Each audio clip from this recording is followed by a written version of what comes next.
Hey guys, how's it going? This is Nikhil, and today I'm going to be telling you guys more about React in today's video, and I'm going to be telling you guys about React Router. So React Router is a part of React, and it's kind of like in non-React, like the A tag. So A tag is all about link and like linking and like making the screen move to go to different screens. But the thing is, it reloads the page, and that's not what React does.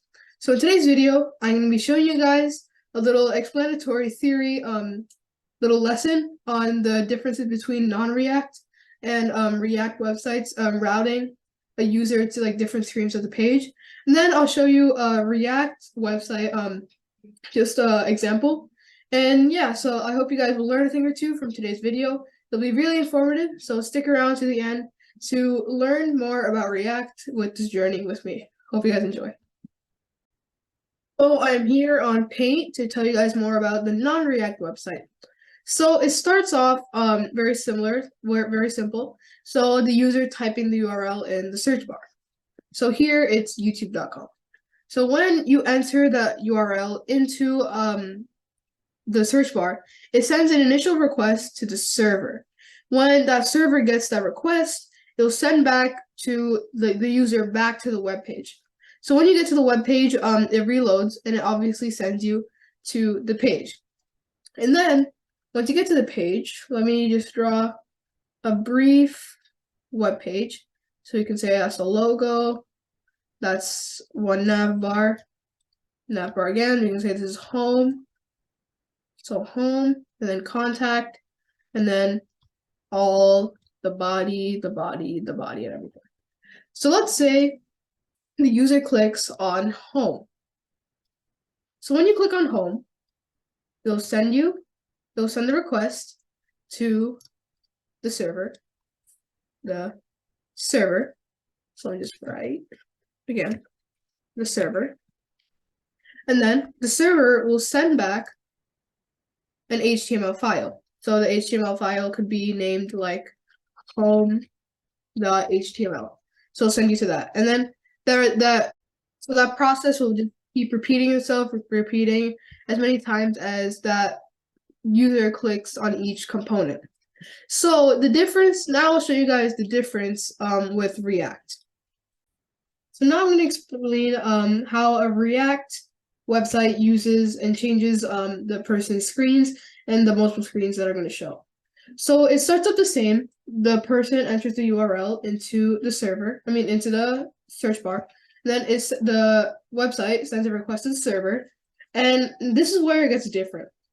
So the server this time, it will send, let me just make the font a little smaller. So this time it'll send something a little different. So let's just say it'll send the normal thing, the main, for this case, the YouTube homepage. So let's just call it index.html. But it'll also send a JS bundle. So let's see what difference happens with this now. So let me draw the website again. The same scratched up website. So the logo and all of that and all the body. So let's say they click home this time. Well, first of all, let's just make this clear that the HTML thing that the server sends is hypothetically just nothing. And what makes the HTML to all come on the screen is our JS bundle. So in that JS bundle is all the React JS code that we made with, for example, VS Code, Visual Studio's code. All that code is showing what's supposed to be shown. And this time, if you click home, it doesn't send it to the server. So let's just draw that real quick. So usually it would send the arrow to the server. But this time, let me just draw the server.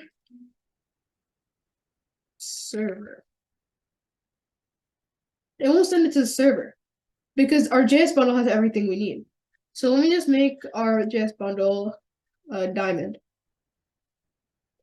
So if we keep the JS bundle as a diamond, it will stop the request from going to the server and instead going to our React file. So what this does is that it looks at what the request is, and instead of letting it go to the server, it'll look at what it has and see if it can fulfill that. And if it can, then it will eject the data that is needed. So an arrow will go back this way, and all the necessary data will be shifted back to here without anything going to the server. So that is why a page does not reload when whenever React is used to create the page. So when all the data comes onto the main, so as we use this example, the home if the home button is clicked, then it'll send the request to the React file, and then it will send back the home component. But in this case, if we take the contact, oh, why is that coming? The contact, then it'll send the contact file. So that's pretty much the difference between the React website, how it changes the direction of each request server and what the screens that happen, versus the non-React, which sends the request directly to the server, and then it'll just happen like that. Whatever the request comes, send it to the server, come back, and all that reloading and all of that. Where React is just the file, sends it back really quick, no reloading needed. So that is the entire differences between non-React and React with the router. So now I'm going to show you guys a project, a simple project that I made to show you guys where I use the React router. And yeah, let's get to that. So this is the app, the website in VS Code. So let's just first start this. So change direction to 6th program. That's the name. 6th program. Then npm start. Then it'll take some time. Then click enter. And then it compiled. And so this is the simple website. It's really simple. So just the simple homepage with the photo, with an image, and then this link thing here. So let's first see home. So once you go to home, it'll show a picture of Ronaldo. And fun fact of the day, Ronaldo just won Player of the Century award just last year. And if you notice, if I go back to default, it doesn't reload. Go back to home, doesn't reload. You can just keep doing it. It won't take any time.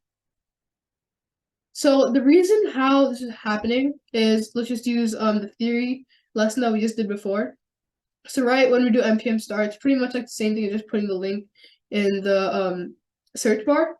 So it's just sending that request to the server, and then the server will send back the homepage, like not the real homepage from what we made in the React folder, but whatever we made the set page to be, right, as you put the link.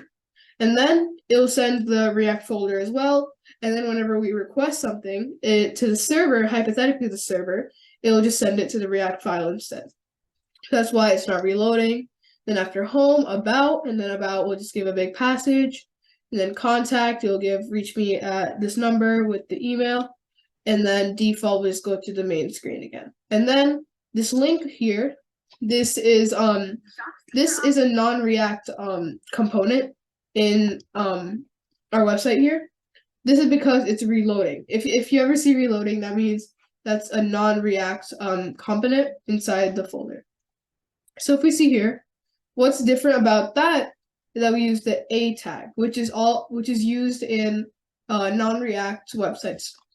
So we do href, then put the link, then make it a link, and it'll link that word with the link that we put before. So the components I made for this app is obviously app.js, default.js, app.css, contact.js, about.js, and home.js. So first let's start with app.js, and then as we go down the imports, we'll check each component. So import logo, import app.css. So in app.css, I just did the really basic CSS, like the background color green, background color gray, then text align center to make it just look more neat. So next I did import router roots link from React router DOM. So that's just like the set thing that you do when you want to use router inside your React folder. So next, import contact from contact. So in contact.js, you just put RFC. That's if you guys need to remember that whenever you're making a component. So let me just make one real quick and then delete it. So let's just call it so then again, it needs to be capital. If you guys didn't watch my components video, then you guys should watch that. So you can just do example.js. And then you need to do RFC. So it'll give the basic prompt about like what you usually need to use for a component. And just X that. Don't save. And then just delete that. Alright, so then we did that, then reach me at the random number, don't call that, I don't know what it is. And then a random email. Again, random email. And next, let's go back to the app.js. So import about from about. So in about, it's just h3, and then I put a passage I just found online. And then import home. Home is just the image.src with a link, and then the fun fact of the day. And next, import default. So for this, I just put nothing because I wanted to go back to the main screen. So yeah, so now we can see. So browser router.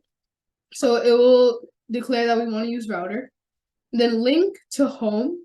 So when we do /home in the URL, let me just show you guys something real quick. So if I delete contact from here and I go here, then it'll go normal. But then if I type, all right, so if I do /home, it's going to take us to the home.